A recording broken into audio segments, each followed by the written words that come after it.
ब्रह्मा मुरारी त्रिपुरांतकारी बाणों से सिंहो विशुद्धो वरस्य से शुक्र शर्याहु केतवः सर्वे ग्रहाः नमो विज्ञान रूपाय परमानंद रूपिणे कृष्णाय गोपीनाथाय गोविंदाय नमो नमः। ये तृतीय वल्ली प्राप्ता और प्राप्तव्य भेद से दो प्रकार की आत्मा ऐसा बता रहे हैं। ऊपर विद्या और विद्या नाना प्रकार के विरुद्ध धर्म वाली बतलाई गई है, किंतु उनका फल सहित यथावत निर्णय नहीं किया गया। उनका निर्णय करने के लिए ही इस वल्ली में रथ के रूपक की कल्पना की गई है। ऐसा करने से उन्हें विद्या को समझने में सुगमता हो जाती है। इसी प्रकार प्राप्त होने वाले और प्राप्तव्य स्थान तथा गमन करने वाले गंतव्य लक्ष्य का विवेक करने के लिए दो आत्माओं का उपन्यास करते हैं। यह हम लोग सुन रहे हैं कठोपनिषद की पहले अध्याय की तृतीय वल्ली, श्लोक नंबर 1। ऋतं पिबन्तौ सुकृतस्य लोके ऋतं पिबन्तौ सुकृतस्य लोके गुहां प्रविष्टौ परमे परार्धे गुहां प्रविष्टौ परमे परार्धे छाया तपौ ब्रह्मविदो वदन्ति छाया तपौ ब्रह्मविदो वदन्ति पंचाग्नयो ये च तृणाचिकेता पंचाग्नयो ये च तृणाचिकेता। ब्रह्मवेत्ता लोग कहते हैं कि शरीर में बुद्धि रूपी गुहा के भीतर प्रकृष्ट ब्रह्म स्थान में प्रविष्ट हुए अपने कर्म फल को भोगने वाले छाया और घाम के समान परस्पर विलक्षण दो तत्व हैं। यही बात जिन्होंने 3 बार नचिकेता अग्नि का चयन किया, वे पंचाग्नि की उपासना करने वाले भी ऐसा ही कहते हैं।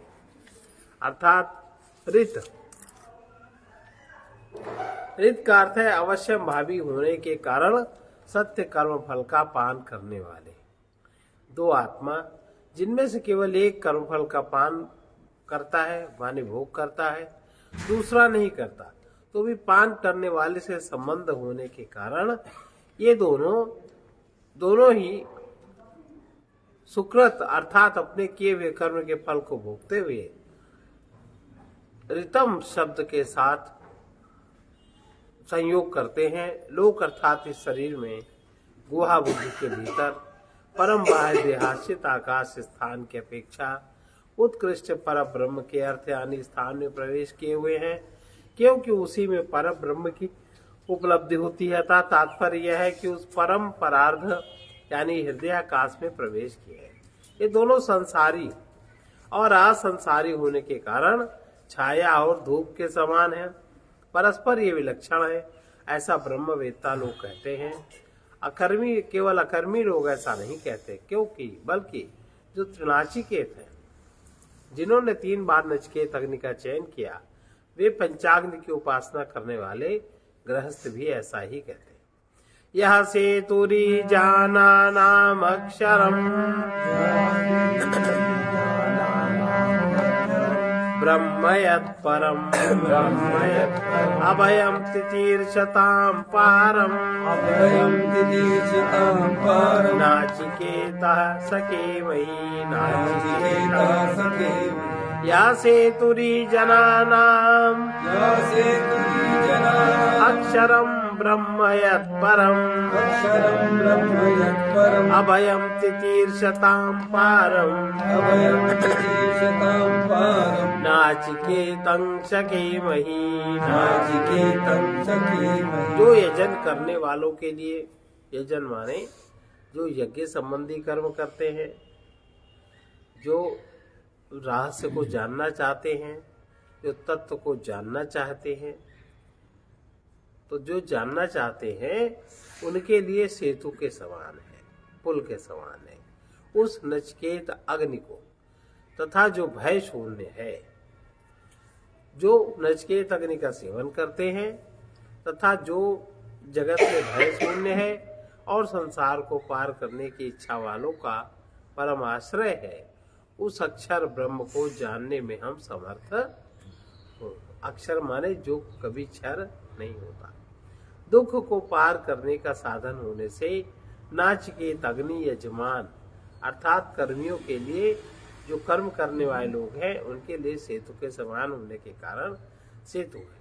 हम उसे चयन करने में समर्थ हो तथा जो भय रहित है, जो संसार के पार जाने की इच्छा वाले ब्रह्मवेत्ताओं का परम आश्रय विनाशी आत्मा नामक ब्रह्म है, वही भय नहीं है, उसे भी हम जानने में समर्थ हो सके। अर्थात कर्मवेत्ता का आश्रय अपर ब्रह्म है और ब्रह्मवेत्ता का आश्रय पर ब्रह्म है। ये दोनों ही जानने योग्य है। अपर ब्रह्म को भी जानना चाहिए और पर ब्रह्म। अपर ब्रह्म में कैसी व्यवस्था रखें, जैसे जिसको हम व्यवहार जगत कहते हैं, उसमें हम किस प्रकार से व्यवस्था करें। व्यवहार जगत में क्या झूठा लेन देन अधर्म संबंधी कार्य करें? नहीं, ये अपर ब्रह्म है। जो यहाँ की व्यवस्था ठीक कर लेगा उसी की पर ब्रह्म की व्यवस्था ठीक हो पाती, और जो यहाँ की व्यवस्था ठीक नहीं कर सकता उसकी पर ब्रह्म की व्यवस्था ठीक है। जैसे यहाँ पर अपर ब्रह्म में जितने भी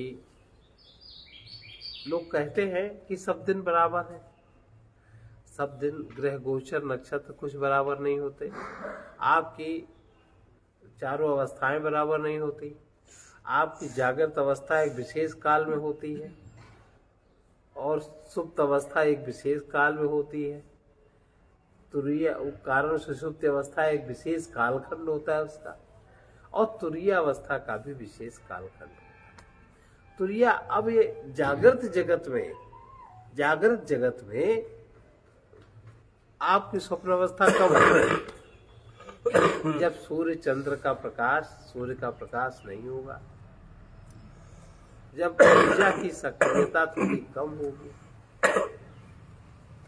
ऊर्जा की सक्रियता कम होगी, केवल चांद की सक्रियता होगी जो शांत ऊर्जा है, उसकी सक्रियता से आपका मन शांत होगा।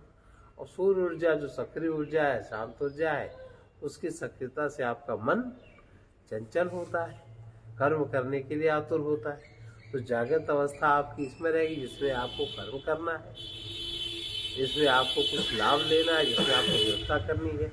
और स्वप्न अवस्था तब होगी जब आपके पास शांत ऊर्जा का प्रवाह है। ये दो हो गए। और सुषुप्त अवस्था तब होगी जब शांत ऊर्जा और अशांत ऊर्जा दोनों का जो ब्रह्मन्यास है, उस पीरियड में सुषुप्त अवस्था होगी। और तुरीय अवस्था कब होगी? ये प्राकृतिक रूप से कब होगी? जब ये तीनों ही तत्व नहीं है, तीनों तत्व जब शून्य है, तब आपकी तुरीय अवस्था होगी। इसी प्रकार से ग्रह गोचर के हिसाब से, जैसे जो पुण्य काल माने जाते हैं, जैसे कल शिवरात्रि थी, कहीं संक्रांति है, तो क्या नियम है? पहला, गंगा स्नान करना चाहिए। स्नान, ध्यान और दान आवश्यक है। प्राकृतिक रूप से वो कालखंड तुरीय अवस्था का होता है। तुरीय अवस्था माने अहंकार शून्य, तुरीय अवस्था माने सुषुप्त शून्य। उस समय आप जो भी बो देंगे वो अनंत ऊर्जावान हो जाएगा, क्योंकि उस समय विशुद्ध प्रकृति में इस अपर ब्रह्म में सक्रिय रूप से ब्रह्म ऊर्जा सक्रिय होती है, अन्य ऊर्जा उस समय क्षीण होती है। ये जो बात बनाई जाती है कि गंगा स्नान ध्यान ये है पर्व काल, ये गंगा, क्या ये व्यर्थ नहीं? लेकिन हम लोग चूंकि समझते नहीं, उसमें दान जरूर करे, चाहे थोड़ा ही करे, ऐसा है विधान। अरे दान करने से क्या होता है? उस समय वो जो कालखंड है वो तुरीय अवस्था का कालखंड है प्राकृतिक रूप से। उस समय ब्रह्म सत्ता की सक्रियता बहुत जोर से है पूरे वातावरण में। तो उस समय आप अगर थोड़ा सा प्रयास कर लोगे, वो थोड़ा प्रयास आपका बहुत हो जाएगा, जो जागृत अवस्था में किया हुआ प्रयास बिल्कुल प्रयास नहीं होता। मतलब इसलिए इतना जोर दिया जाता है। लेकिन आजकल ये भेद चूंकि नहीं समझते, जानते नहीं कि 4 प्रकार की अवस्थाओं में पूरा पूरा कब कौन सी अवस्था के लिए प्रकृति सक्रिय होती है। ये तो हमने 24 घंटे का भेद बता दिया। ऐसे ही 30 दिन का भेद है, ऐसे ही 4 महीने का भेद है ना, और ऐसे ही 3 महीने का भेद है। इसी प्रकार से ऋतुओं आदि को तो विशेष रूप से कर्म करने का विधान बताया जाता है। अब आजकल उसका चूंकि जनरल पता नहीं, लोगों को पता नहीं, तो कहते अरे इससे क्या होता है। ये सब नहीं, ये सब ऐसा नहीं। और लेकिन आपके नहीं करने से प्रकृति तो नहीं बदल जाएगी, और ना उसमें किया वो कर्म बदल जाएगा। आप जैसा कर्म करेंगे, तो आप अगर इस तरह के पर्वों में उचित कर्म नहीं करते तो आप भूल जाइए कि आपको मनुष्य देह मिलेगी। क्योंकि आपने प्रकृति में जैसे धूप निकली, आपने आंख खोल के नहीं देखा, आपने धूप का सेवन नहीं किया, तो शरीर में अनेक प्रकार की बीमारियां हो जाएंगी। आपने चंद्र शक्ति का सेवन नहीं किया तो अनेक बीमारियां हो जाएंगी। इसी प्रकार आपने तुरीय शक्ति का सेवन नहीं किया तो आपका जो अंतर चिन्ह, जो अहंकार है, वो जड़त्व पार नहीं कर सकता। तो भूल जाइए, वो वासनाओं के घेरे में ही घूमता रहे, वो पार नहीं हो सकता।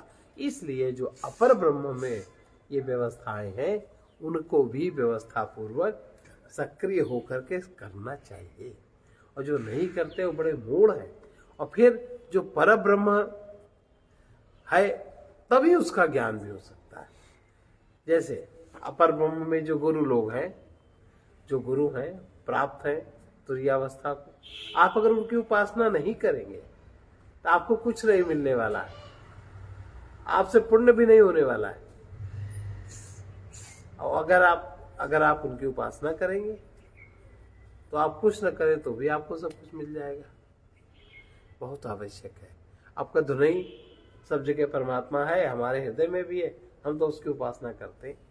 वो कहाँ है, कहाँ तुम जान पाते? तो सब बंद है, ये तो सब द्वार बंद है। जरा सा यहाँ पे नाक में थोड़ा सा कफ का आच्छादन हो जाए, आपकी सांस नहीं जाती आती है, परेशान हो जाते हो। इसी तरह जो अंतर के क्षेत्रों में आच्छादन है, अंतर के शरीरों में जो आच्छादन है, सांस ऊपर नीचे जाती ही आती नहीं, करोगे क्या? तो ये और अहंकार बढ़ेगा। इसलिए जो अपर ब्रह्म की व्यवस्थाएं हैं, उनका अवश्य पालन करना चाहिए। फिर पर ब्रह्म समझ में आता है। ये दोनों चीजें ही जानने योग्य है। और अपर ब्रह्म में जो भी करने वाला है, सब कुछ करना चाहिए। जैसे माता पिता के प्रति आपने कर्तव्य निर्वाह किया, आचार्य अगर आपको मिले, उनके प्रति आपने कर्तव्य निभाया, तो आप में जिस अग्नि का उद्भव होगा, वो अन्य कहीं आप उस अग्नि का उद्भव नहीं कर सकते। वो अग्नि और कहीं से नहीं पैदा होगी।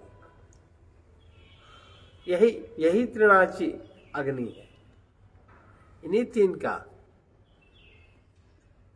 लेकिन आजकल वो परंपरा बहुत धूमिल है। महाभारत काल के बाद से ये सब उस कालखंड में सब नष्ट हो गया, और बाकी सब हो गया। व्यक्ति के अहंकार ने नष्ट कर दिया, उसके स्वास्थ्य ने नष्ट कर दिया, और बाकी नष्ट कर दिया मैं और मेरे, इन्होंने नष्ट कर दिया। और बाकी नष्ट हो गया, पुरुष के काम ने नष्ट कर दिया, औरत हावी हो गई उसके ऊपर, शून्य हो गया एकदम। उसकी क्रियात्मक शक्ति एकदम शून्य हो गई, ज्ञान शक्ति सब बह गई, और भाव शक्ति तो रही नहीं। भाव माने केवल एक काम प्रति, और कुछ नहीं बचा।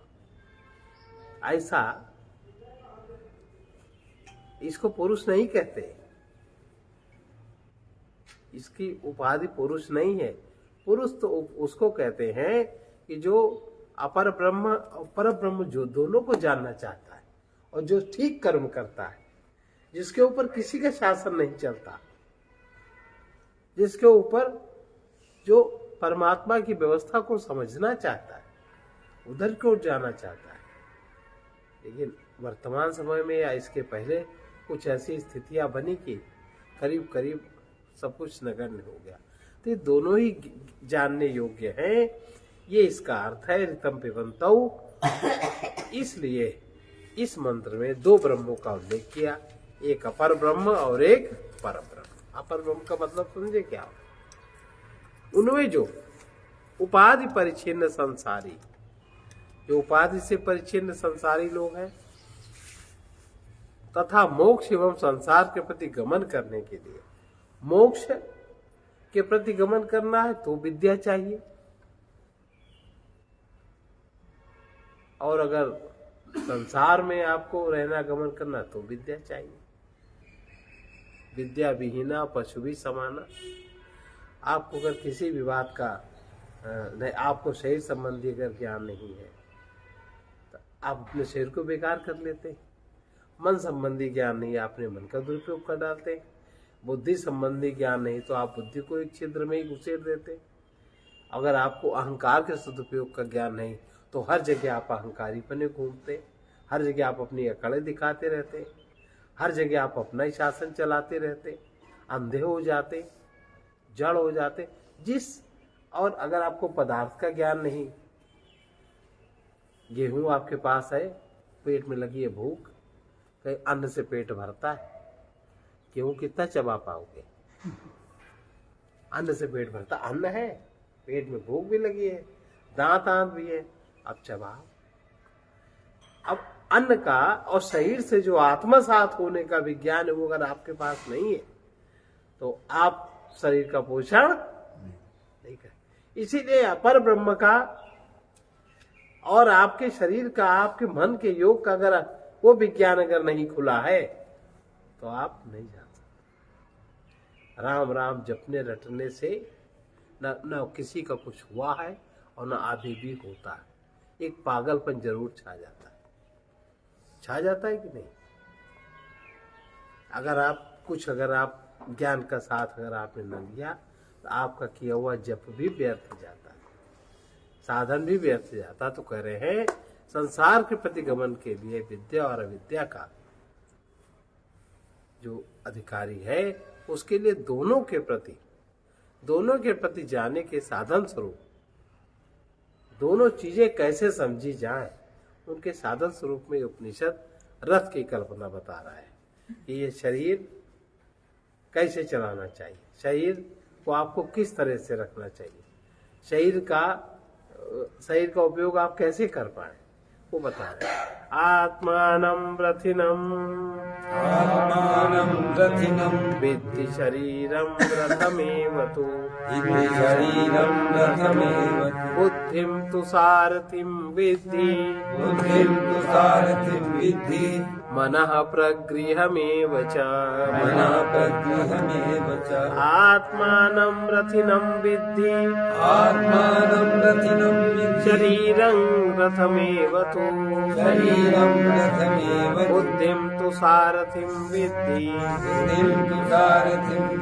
मनः प्रगृहमेव च इंद्रियाणि विषयांस्तेषु गोचरान्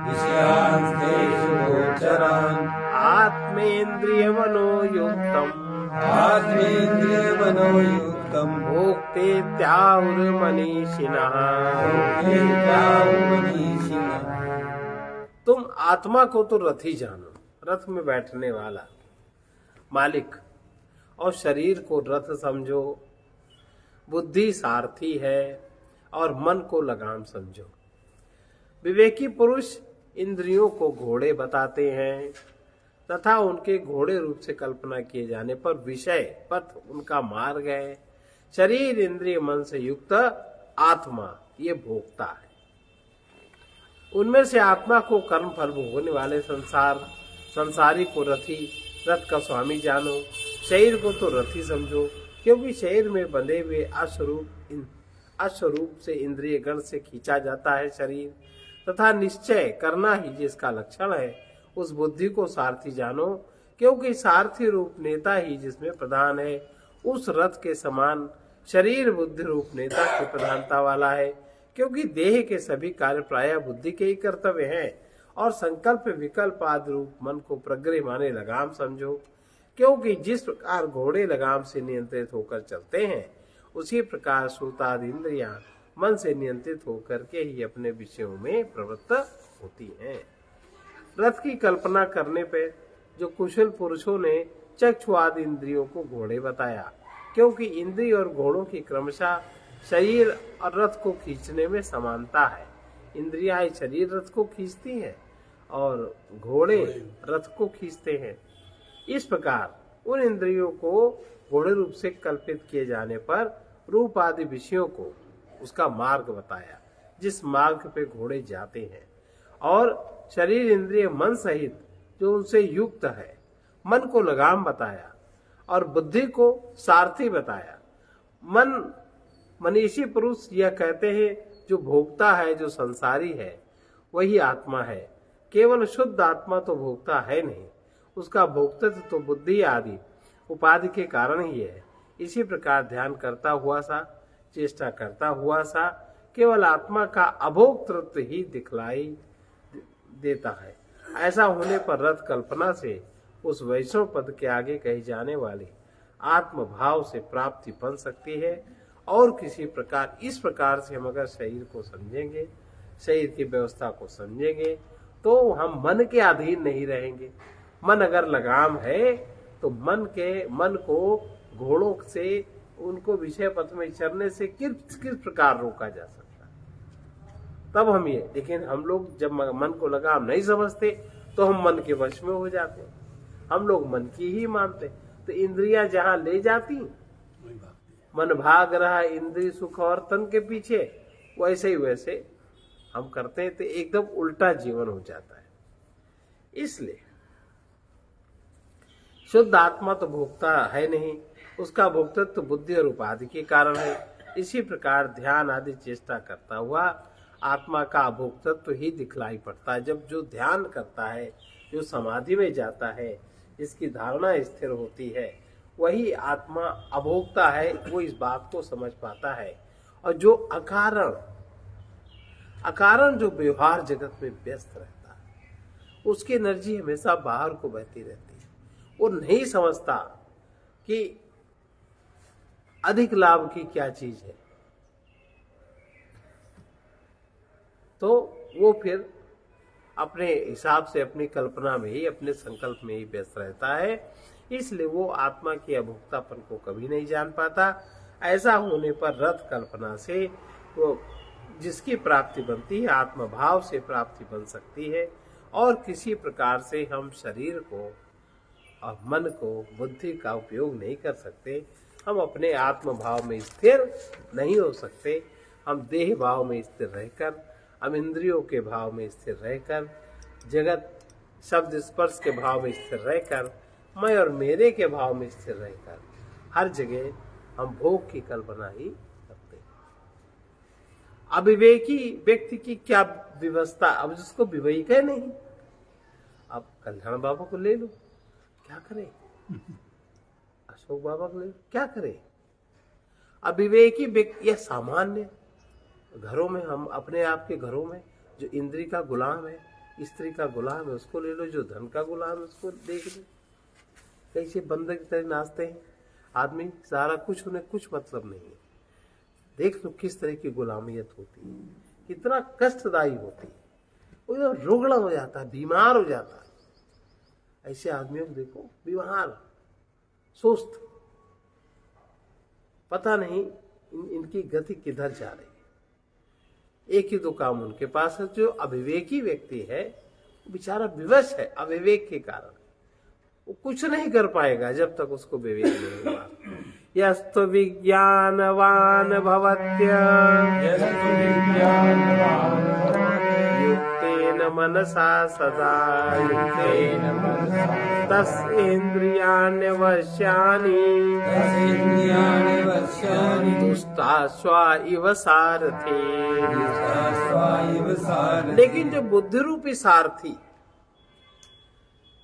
सर्वदा अविवेकी है, असंयत चित्त से युक्त होता है, जब बुद्धि, जब सारथी रथ को चलाने वाला जब अविवेकी है और उसका चित्त भी संयत नहीं है, जहां घोड़े ले जाए वही आनंद है, वही सुख है, जिधर चलता जाए शरीर, जो मन हुआ वही करते जाए, असंयत चित्त से युक्त होता है तो उसके अधीन उसकी इंद्रियां उसी प्रकार नहीं रहती जैसे सारथी के अधीन उसके दुष्ट घोड़े नहीं रहते।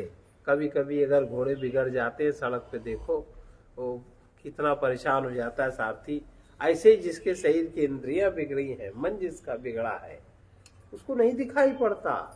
अब ऐसे एक लोभी है, लोभी का मन बिगड़ा है, उसको नहीं समझ में आता, उसको एन केन प्रकार धन का संचय चाहिए, एन केन प्रकार धर्म हो या अधर्म हो, कुछ भी हो। उदाहरण तो हम लोग को देखने को मिल ही गया 25 साल पहले। धन ही तो कारण है, हमें लोग बड़ा भक्त कहे, यही तो कारण है। कोई विचार नहीं हुआ, कुछ विचार, कुछ विवेक नहीं हुआ, अब क्या से क्या हो गया। अब उस कर्म का जब फल बनेगा तो क्या होगा, इसकी तो कोई कल्पना नहीं। ऐसे हर एक के व्यक्तिगत जीवन में भी होता है।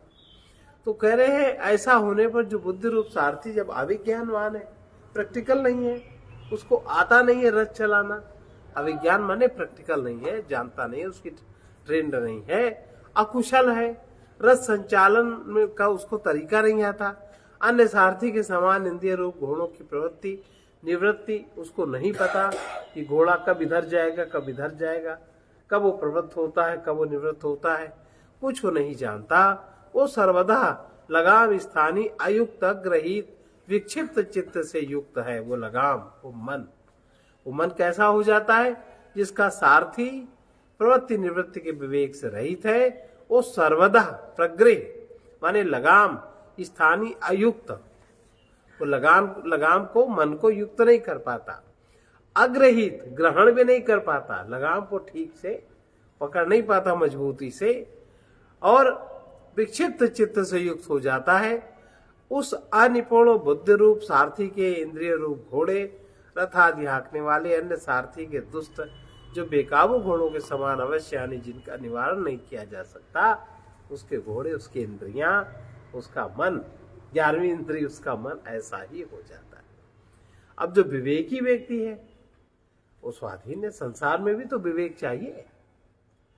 जैसे आप चलते हो, कोई चलता है पैर पटक पटक, कोई किसी की चाल बहुत धीमी, किसी की चाल में सही टेढ़ा, मतलब शरीर की अयुक्त चाल नहीं सिखाया किसी ने, नहीं देखा, तो चलने में भी सही रयुक्त, बैठने उठने में भी सही रयुक्त है नहीं।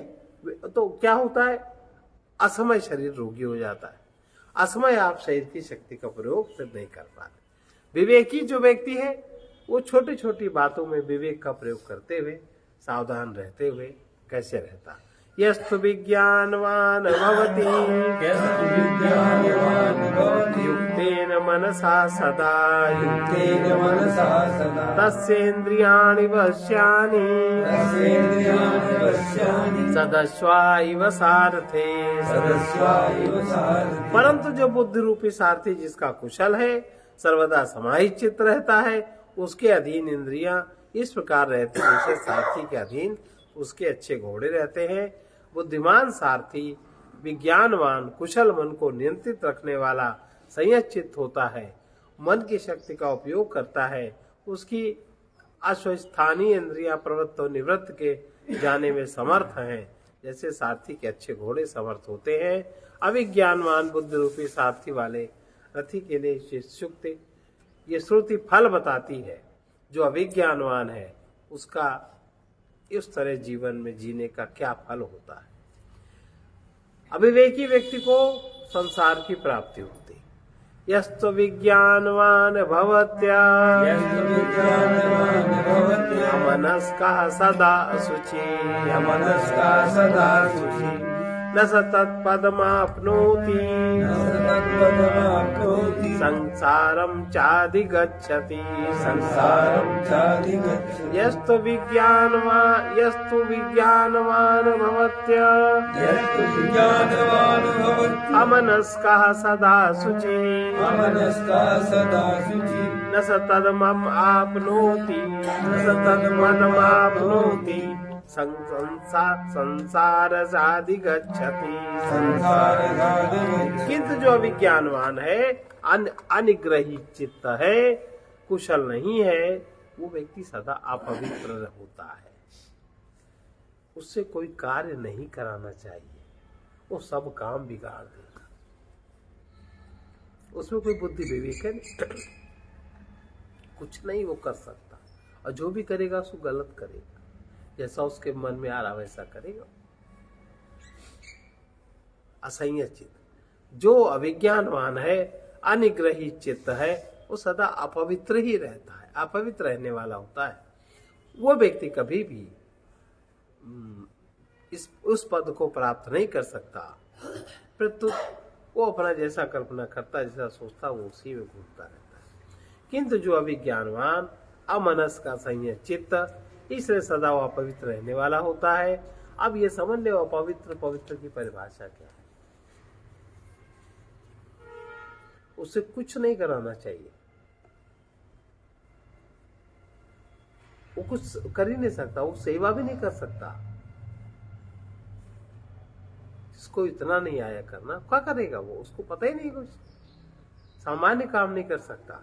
वो उस सारथी के द्वारा जीव रूप रथ पूर्वक परम पद को प्राप्त नहीं कर सकता। वो कैवल्य को नहीं जानता। केवल इतना ही नहीं, बल्कि जन्म मरण रूप संसार में ही वो प्रवृत्त होता रहता है। इसके अलावा और उसके हिस्से में कुछ नहीं पड़ता। जो विवेकी है, विवेकी व्यक्ति को ही परम गति की प्राप्ति होती है। यस्तु विज्ञानवान भवति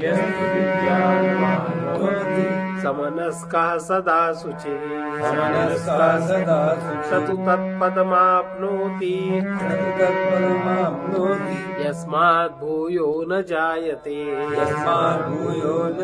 यस्तु विज्ञानवान भवति समनस्कः सदा शुचि सतु तत्पदमाप्नोति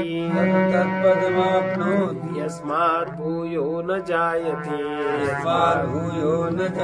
जो किंतु जो विज्ञानवान है, संयत चित्त है, वो सदा पवित्र रहने वाला होता है, और वो तो उस परम पद को प्राप्त कर लेता है जहां से पुनः उसकी वृत्ति उत्पन्न नहीं होती।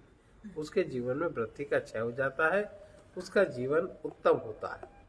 जो दूसरा रथी है, विद्वान है, विज्ञानवान है, प्रैक्टिकल है, कुशल सारथी से युक्त है, समनस्क है, युक्त चित्त, और इसलिए सदा पवित्र होता है।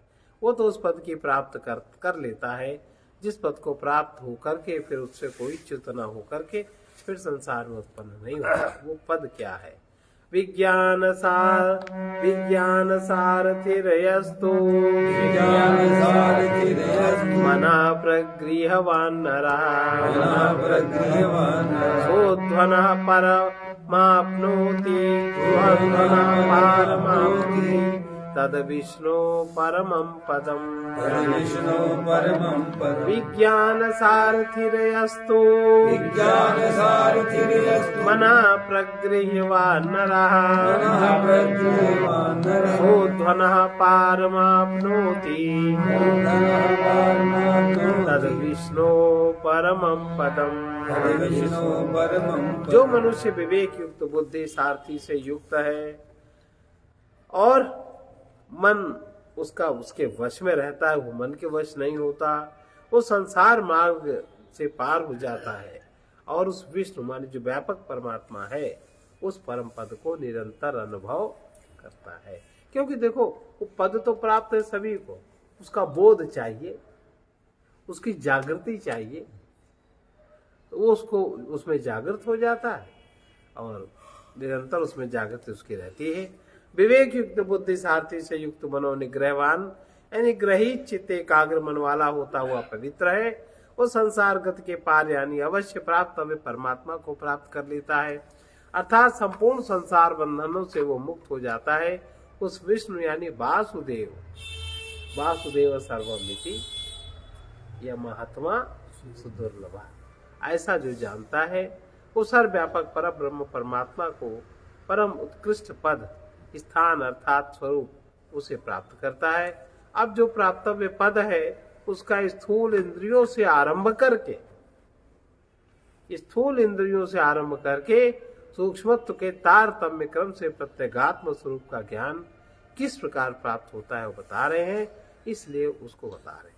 इंद्रियादि का तारतम्य कैसा है? इंद्रियेभ्यः परायर्था अर्थेभ्यश्च परं मनः मनसस्तु परा बुद्धि बुद्धेरात्मा महान् परः इंद्रियेभ्यः परायर्था अर्थेभ्यश्च परं मनः मनसस्तु परा बुद्धि बुद्धेरात्मा परं मनः। इंद्रियों की अपेक्षा से इंद्रियों के विषय श्रेष्ठ है और विषयों से मन उत्कृष्ट है, मन से बुद्धि श्रेष्ठ है और बुद्धि से भी महान आत्मा उत्कृष्ट है। इंद्रियां तो स्थूल है, वे जिन शब्द स्पर्श आदि द्वारा अपने को प्रकाशित करने के लिए बनाई गई हैं, वे विषय अपने कार्यभूत इंद्रिय वर्ग से सूक्ष्म महान प्रत्यगात्म स्वरूप है। उन विषयों से पर सूक्ष्म महान नित्य स्वरूप भूत मन है, जो कि मन शब्द का वाच्य मन का आरंभ भूत सूक्ष्म है, क्योंकि वही संकल्प विकल्प आदि का आरंभक है।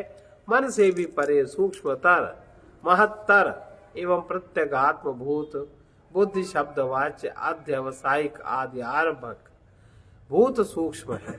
उस बुद्धि से भी संपूर्ण प्राणियों के बुद्धि का प्रत्यगात्म भूत होने से आत्मा महान है। बुद्धि में आत्मा ही तो है उसका, क्योंकि वो सबसे बड़ा है, अर्थात अव्यक्त से जो सबसे पहले उत्पन्न हुआ। वो हिरण्यगर्भ तत्व है, जो महान आत्मा ज्ञान शक्ति और क्रिया शक्ति से संपन्न होने के कारण बोधात्मक है, वो बुद्धि से भी श्रेष्ठ है, ऐसा कहा जाता है। महता परम अव्यक्तम व्यक्तात् पुरुषा परा पुरुषान्न परम किंचित सा काष्ठा सपरा गति। महता परम व्यक्तम अव्यक्तात् पुरुषा परा पुरुषान्न परम किंचित सा काष्ठा सपरा गति। महत्तत्व से, महत्तत्व माने बुद्धि प्रज्ञा, महत्तत्व से अव्यक्त मूल प्रकृति श्रेष्ठ है, क्योंकि महातत्व में प्रकृति के ही कारण तो महातत्व बना, और अव्यक्त से भी पुरुष पर है, श्रेष्ठ है।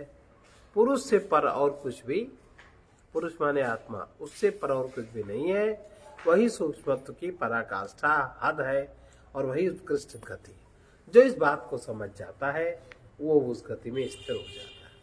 सूक्ष्मतर प्रत्यगात्म स्वरूप सबसे महान अव्यक्त है, जो संपूर्ण जगत का बीजभूत अव्यक्त नाम रूपों की सत्ता स्वरूप संपूर्ण कारण शक्ति का समाहार अव्यक्त अव्याकृत आकाश आदि नामों से निर्दिष्ट होने वाला, वट के दाने में रहने वाली वट वृक्ष की शक्ति के समान परमात्मा प्रोत भाव से आश्रित है। हर बीज बटे की तरह तो होता है, ये तो कोई भी देख सकता है।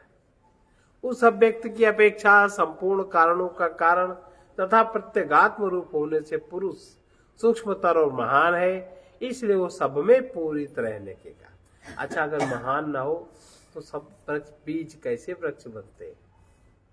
सब में तो गति है। तुम माने रहो कि ये भगवान है, कि ये फलाना है, कि वो कुछ है, वो अपना एक नियम है, उसके हिसाब से हर चीज सत्व रज तम से युक्त है। सूक्ष्मतर महान है, इसलिए सब में पूरित है। इस कारण वो सब में पूरित है, इसलिए पुरुष कहा जाता है। इसके सिवा किसी दूसरे उत्कृष्ट तर्क के प्रसंग का निवारण करते हुए कहते हैं, पुरुष से परे और कुछ भी नहीं है, क्योंकि चिदघन मात्र पुरुष से भिन्न और कोई वस्तु नहीं है। इसलिए वही सूक्ष्मत्व महत्व प्रत्यगात्मत्व की पराकाष्ठा स्थिति और पर्यवसान है। इंद्रियों से लेकर आत्मा में ही सूक्ष्मत्वादि की परिसमाप्ति हो जाती है। इंद्रिय से चलो आत्मा तक आ जाओ, उसी में सब कुछ हो जाता है। यही गमन करने वाले संपूर्ण गतियों वाले संसार की उत्कृष्ट गति है जो इस बात को जान लेता है, जैसा कि जिसको प्राप्त होकर फिर नहीं लौटते, इस स्मृति से सिद्ध होता है।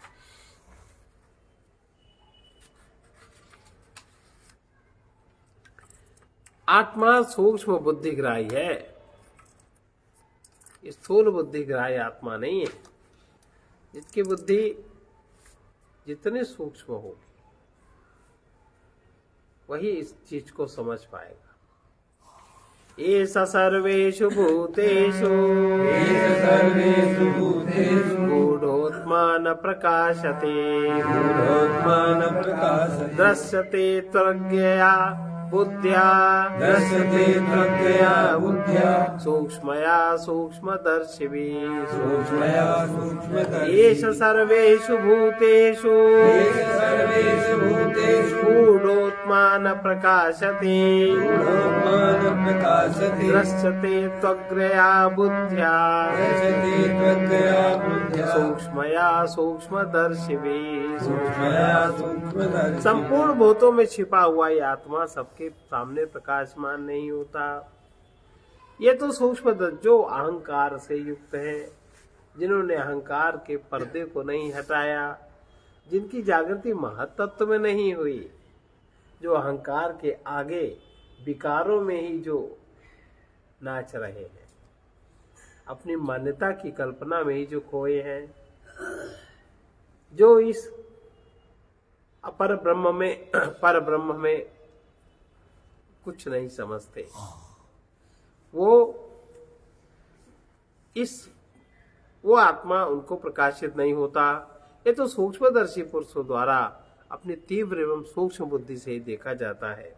यह पुरुष ब्रह्मा से लेकर इस स्तंभ पर्यंत संपूर्ण भूतों में गूढ़ है, यानी छिपा हुआ, दर्शन श्रवण आदि कर्म करने वाला, अविद्या यानी माया से आच्छादित है।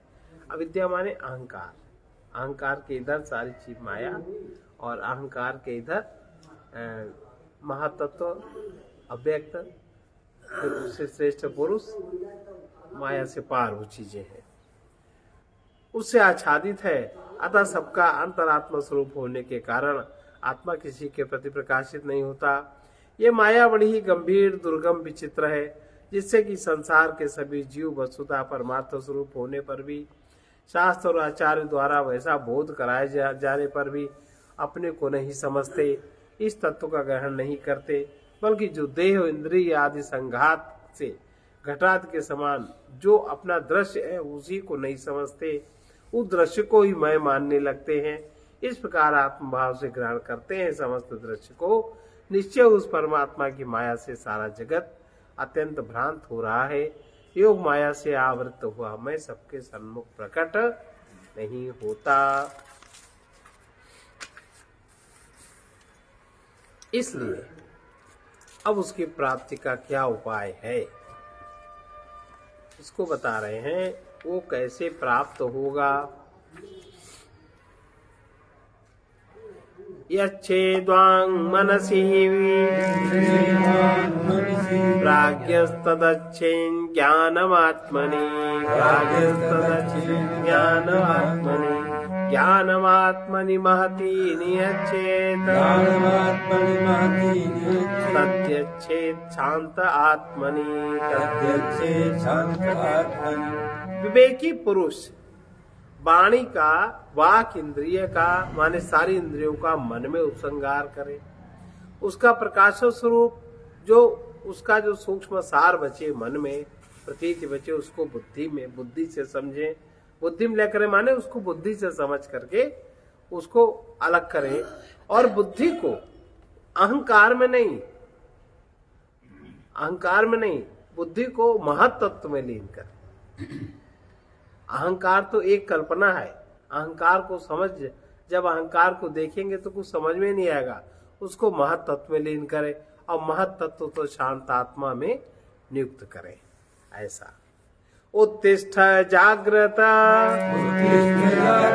प्राप्य वरानि बोधत दुरस्य धारा निशिता दुरत्यया दुर्गम पथस्तत्कवयो वदन्ति दुर्गम। अब ये हम लोग कल सुनेंगे इसको।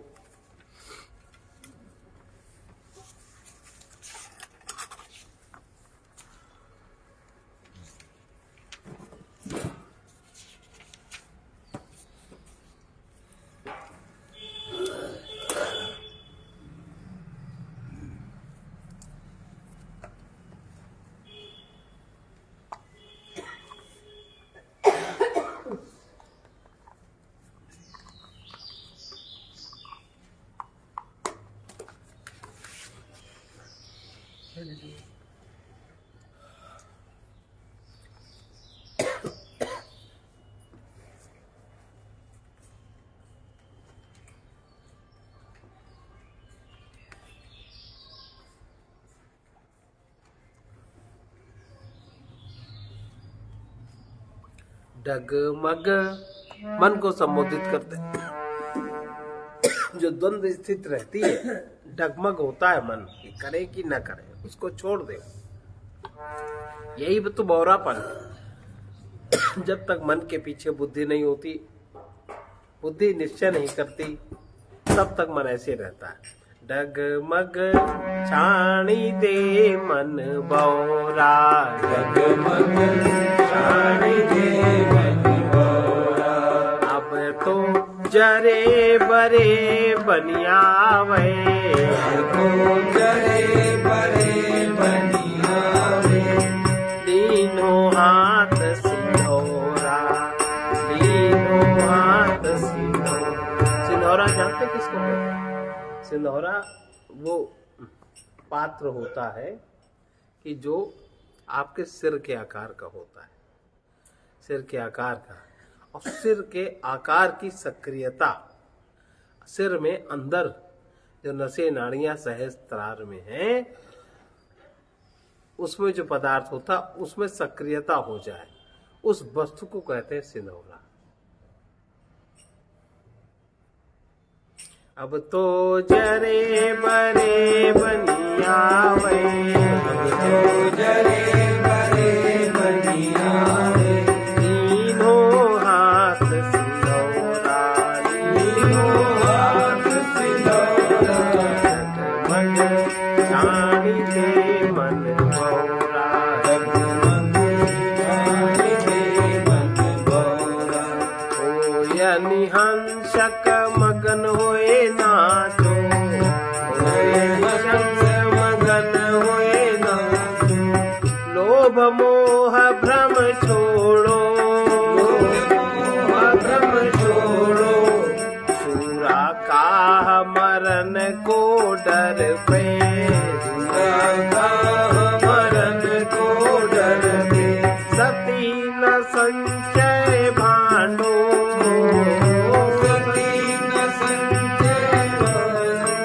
जगमग छाणी दे मन बौरा, जगमग छाणी दे मन बौरा। लोक लाज कुल की मर्यादा, लोक लाज कुल की मर्यादा। यह गले की फांसी, यह गले की फांसी। आगे चल के पीछे लौटे, आगे चल के पीछे लौटे। कोई है जग में हांसी, कोई है जग में हांसी। जगमग छाणी दे मन बौरा, जगमग छाणी दे मन बौरा। ये संसार सकल है मैला, संसार सकल है मैला।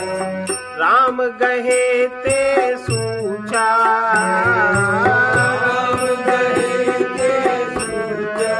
कहीं कबीर राम नहीं छाड़ो,